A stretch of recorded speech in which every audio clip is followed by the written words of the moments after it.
Assalamualaikum warahmatullahi wabarakatuh. Nama saya Alivia Ramasari. Di sini saya akan menjelaskan tentang penelitian saya yang berjudul Analisa Kelayakan Bisnis Aspek Finansial, Analisa Industri dan Persaingan, serta Aspek Lingkungan Industri pada PT Srikandi Makmur Sejahtera atau CME3.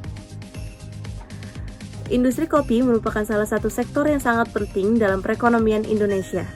Indonesia merupakan salah satu produsen kopi terbesar di dunia dengan produksi ekspor sebesar 279,94 ribu ton yang diambil dari Badan Pusat Statistik pada tahun 2023. Provinsi-provinsi yang menjadi pusat produksi utama di Indonesia yaitu Sumatera, Sulawesi, serta Jawa. Laporan ini bertujuan untuk memberikan gambaran umum terhadap industri kopi di Indonesia melalui proses produksi, pengelolaan, pemasaran, serta dampak terhadap perekonomian dan lingkungan. Laporan ini juga membahas tentang tantangan dan peluang yang dihadapi industri kopi di Indonesia. Salah satu perusahaan yang diambil dalam penelitian ini adalah PT Srikandi Makmur Sejahtera atau yang biasa disebut dengan CME3.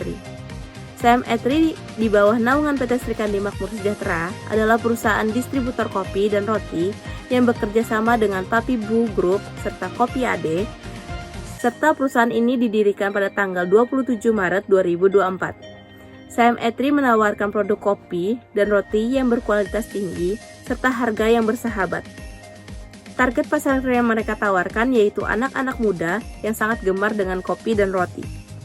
Dengan cita rasa yang autentik dengan acara dan juga acara-acara kantor maupun acara lainnya. Setiap produk yang dipasarkan melalui proses quality control yang sangat teliti agar dapat memberikan kualitas kopi dan roti yang baik bagi seluruh pelanggan.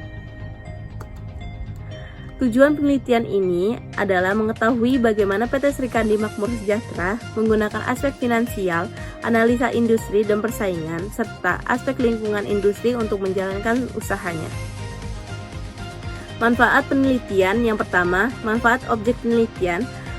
Penelitian ini diharapkan menjadi pedoman bagi PT Srikandi Makmur Sejahtera agar usaha yang didirikan dapat berjalan dengan maju.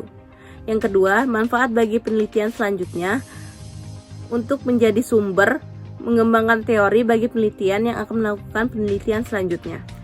Studi kasus yang pertama, aspek finansial. Dapat ditarik kesimpulan dari penelitian ini bahwa aspek finansial biaya awal investasi PT Srikandi sebesar 3.800.000 dengan biaya laba rugi tahunan pada tahun pertama yaitu 200.000 dan biaya laba rugi tahunan pada tahun kelima yaitu 2 juta.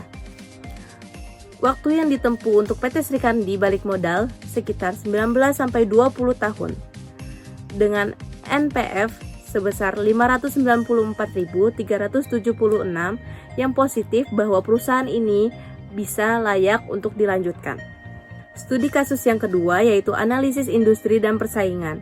Dapat ditarik kesimpulan dari penelitian ini tentang analisis industri dan persaingan bahwa profil industri ini bergerak di bidang kopi dengan produk roti dan kopi botolan.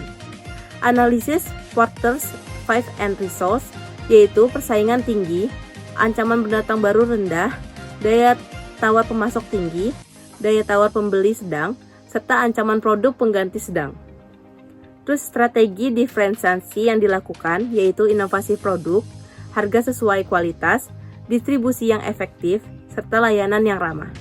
Studi kasus yang ketiga ada analisis aspek lingkungan industri. Dapat ditarik kesimpulan dari penelitian ini bahwa aspek ini menggunakan analisis pastel dengan faktor politik. Yang pertama ada kebijakan perdagangan dan impor kopi, yang kedua ada regulasi kesehatan dan keselamatan makanan, yang ketiga ada pajak dan bea cukai, yang keempat ada dukungan pemerintah untuk industri kopi lokal, yang kelima ada perjanjian perdagangan internasional dan peluangnya yaitu memudahkan impor biji kopi yang berkualitas, insentif pajak untuk mengembangkan industri, ancamannya ada perubahan kebijakan perdagangan dan peningkatan pajak. Terus faktor ekonominya, ada fluktuasi harga biji kopi global, pertumbuhan ekonomi dan konsumsi kopi, inflasi dan perubahan suku bunga, ketersediaan modal dan pengembangan usaha, ketergantungan pada ekspor dan impor. Peluangnya adalah meningkatkan ekspor ke negara-negara maju, mengembangkan produk kopi yang premium, dan ancamannya ada fluktuasi harga biji kopi, ketergantungan pada impor. Ada faktor sosial, perubahan gaya hidup dan preferensi konsumen. Yang kedua ada pertumbuhan kesadaran akan kesehatan dan lingkungan. Yang ketiga ada demografi dan segmentasi pasar. Yang keempat ada pengaruh media sosial terhadap perubahan konsumen. Yang kelima ada kebudayaan dan tradisi minum kopi.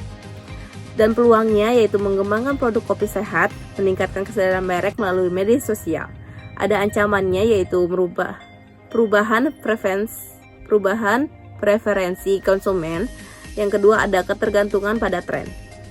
Terus ada faktor teknologi, industri mesin kopi dan teknologi produksi. Yang kedua ada penggunaan aplikasi dan platform online untuk pemesanan. Yang ketiga ada sistem manajemen inventory dan logistik. Yang keempat ada pengembangan teknologi ramah lingkungan. Yang kelima ada keamanan data dan transaksi online. Peluangnya yaitu mengembangkan aplikasi pemesanan online, meningkatkan efisiensi produk, serta ada ancamannya yaitu ketergantungan pada teknologi, resiko keamanan data yang dapat terbongkar. Terus di sini ada faktor lingkungan, perubahan iklim dan dampak pada produksi kopi, kebijakan lingkungan dan pengelolaan limbah. Yang ketiga ada penggunaan energi terbarukan. Yang keempat ada konservasi air dan daya alam. Yang kelima ada sertifikasi lingkungan.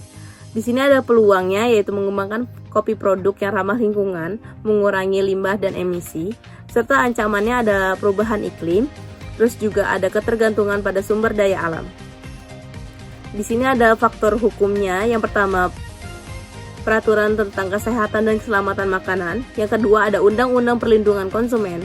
Yang ketiga ada kebijakan anti monopoli dan persaingan.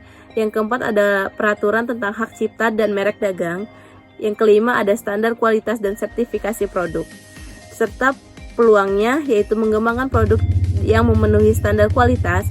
Terus ada meningkatkan kepercayaan konsumen. Serta ancamannya ada perubahan regulasi serta risiko pelanggaran hukum.